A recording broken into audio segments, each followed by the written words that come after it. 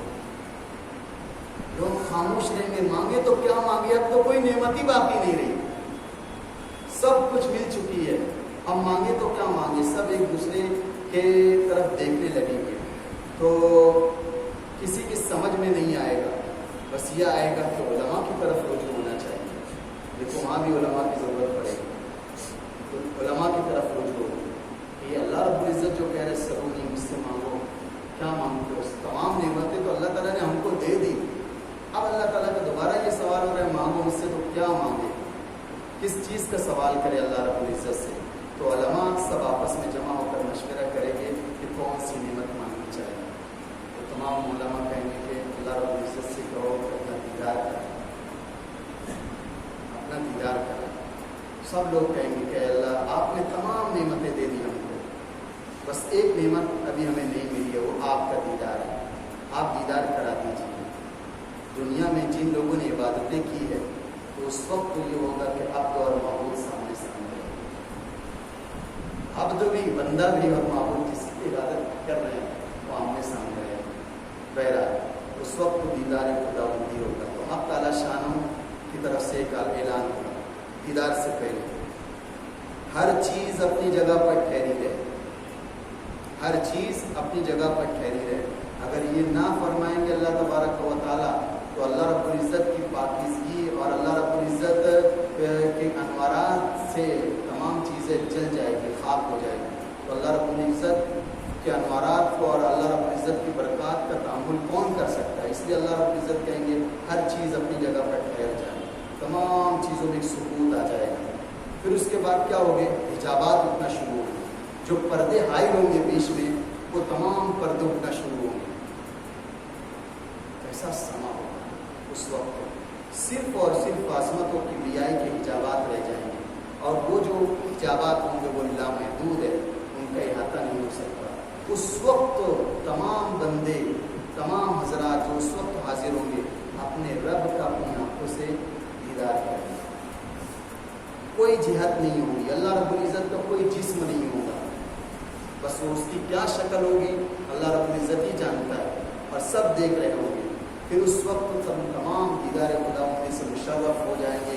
تمام لوگوں پر ایک کیفیت طاری ہوگی. اس کے بعد دربار ہوگا برخاست کر دیا جائے گا اور حکم ہوگا تمام لوگ اپنی اپنی جنت میں چلے جائیں، اور سب لوگ اپنی سواریوں پر بیٹھیں گے اور اپنی سواریوں کو چلانا شروع کریں گے. وہ اتنی تیز رفتار ہو جائیں گی کہ پل بھر کے اندر لاکھوں کا سفر، لاکھوں میل کا سفر وہ پل بھر کے اندر طے کر لیں گے. جب جیسے ہی جنت کے اندر پہنچیں گے یہ جنتی، ان کی ازواج اور پورے دیکھ کر وہ کہیں یہ کہاں سے آ رہی ہے، یہ کیسا حسن و جمال ہے تمہارے چہرے کا. دیدار خداوندی کی وجہ سے ان کے چہرہ چمکنے لگے. حضرت موسیٰ علیہ السلام بھی جب اللہ رب العزت سے گفتگو کرتے تھے اور جب باہر آتے تھے تو آپ کے چہرے پر ایسا نور رہتا تھا کہ کوئی دیکھنے کی تاب نہیں رکھ سکتا. اس وقت ان جنتیوں کے چہرے پر بھی ایسا نور ہوگا. جب وہ کہیں گے انہیں دیکھیں گے یہ کیسا نور ہے، کیسا حسن جمال ہے، ہم نے اس سے پہلے کبھی نہیں دیکھا.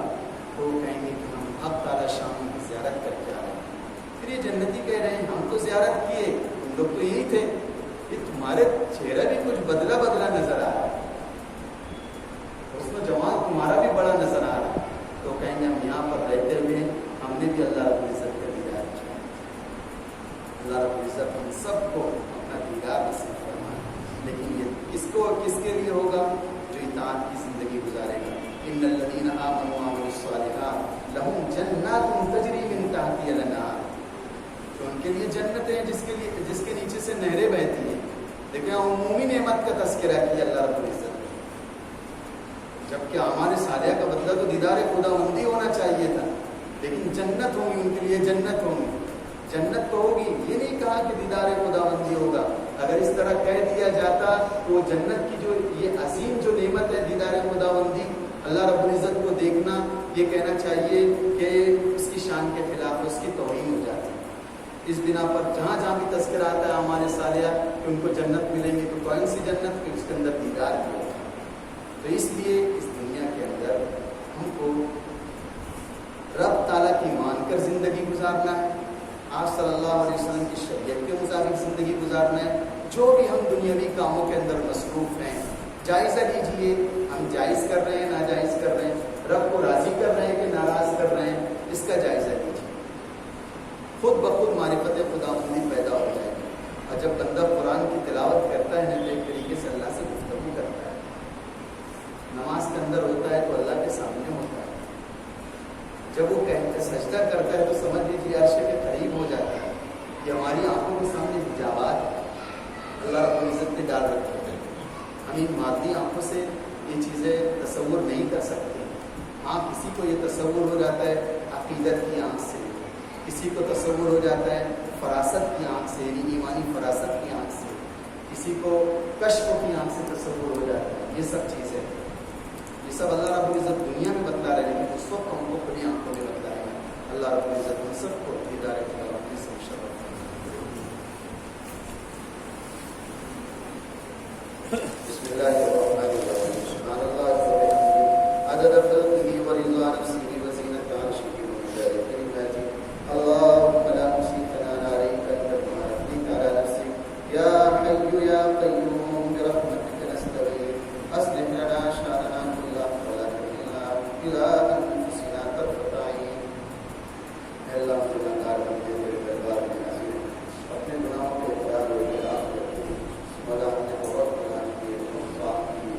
اے اللہ زندگی گزر گئی، گناہوں میں گزر گئی، نافرمانیوں میں گزر گئی، اے اللہ بے توجہی میں گزر گئی۔ میرے مولا اس کا استحضاء نہیں رہا کہ آپ کی ذات عالی ہماری شے رگ سے بالکل قریب ہے۔ میرے مولا ہم توبہ کرتے ہیں، اے اللہ ہم توبہ کرتے ہیں، تیرے دربار میں حاضر ہو کر توبہ کرتے ہیں۔ اے اللہ ہمارے گناہوں کو گناہوں سے پاک صاف کروا دیجیے، ہمارے جسم کو بھی پاک صاف کر دیجیے، ہماری روح کو بھی پاک صاف کر دیجیے۔ میرے مولا اے اللہ ہمارے اعضاء کے اندر ایسی قوت پیدا فرما دے کہ میرے مولا ہم جب عبادت کریں تو ہم گناہگار بندے تجھے پسند آ جائے، ہماری ادائیں تجھے پسند آ جائے، ہمارا رونا تجھے پسند آ جائے، ہمارا اے اللہ فریاد کرنا تجھے پسند آ جائے۔ اے اللہ ہمیں معاف کر دے، ہمارے بچوں کو معاف کر دے، ہماری بچیوں کو معاف کر دے، امت کے نوجوانوں کو معاف کر دے۔ اے اللہ وہ بندے اے اللہ جو تجھ کو پہچانے نہیں، تیری نبی کی شریعت کو جانے نہیں، تجھ کو بھول کر زندگی گزار رہے ہیں، اللہ میں یہاں بیٹھ کر ان کے لیے معافی طلب کرتے ہیں۔ ایسا نہ ہو کہ بروز قیامت تیرے حبیب کو تکلیف پہنچے، اے اللہ ہم ان کے لیے معافی مانگتے ہیں، تو انہیں بھی معاف فرما دے، امت مسلمہ کی مغفرت فرما دے۔ اے اللہ امت مسلمہ بڑے حالات میں گرفتار ہے، ہر قسم کی مصیبتیں ان پر اے اللہ آزمائی جا رہی ہے۔ میرے مولا ایسے حالات میں تو ہماری مستقبل فرما دے۔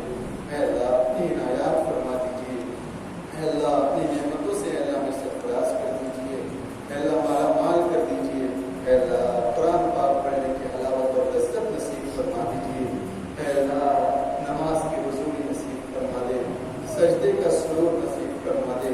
اے اللہ تیرے حبیب کی سنتوں پر عمل کر کر اے اللہ اس کا نور ہمارے دلوں کے اندر اے اللہ پیدا فرما دے، ایمان کا کمال نصیب فرما دے۔ اے اللہ ہماری آنکھوں کی بصارت کے ساتھ بصیرت بھی پیدا فرما دے، ہمارے قلوب کے اندر تیرا خوف تیری خشیت پیدا فرما دے، یہاں بیٹھنے کو قبول فرما لے۔ اے اللہ یہ بندے اور بندیاں صرف اس نیت سے آئے ہیں تیرے پاک کلام کی تلاوت ہوگی، اے اللہ حدیث پاک کے مطابق تشریحات ہوگی، اے اللہ جو اسرار و معانی آپ نے چھپا رکھے ہیں وہ اے اللہ ہمارے دلوں پر کھول دیجیے، ہماری زندگی پر کھول دیجیے، ہماری نسلوں کو اے اللہ ہدایت تامہ کاملہ نصیب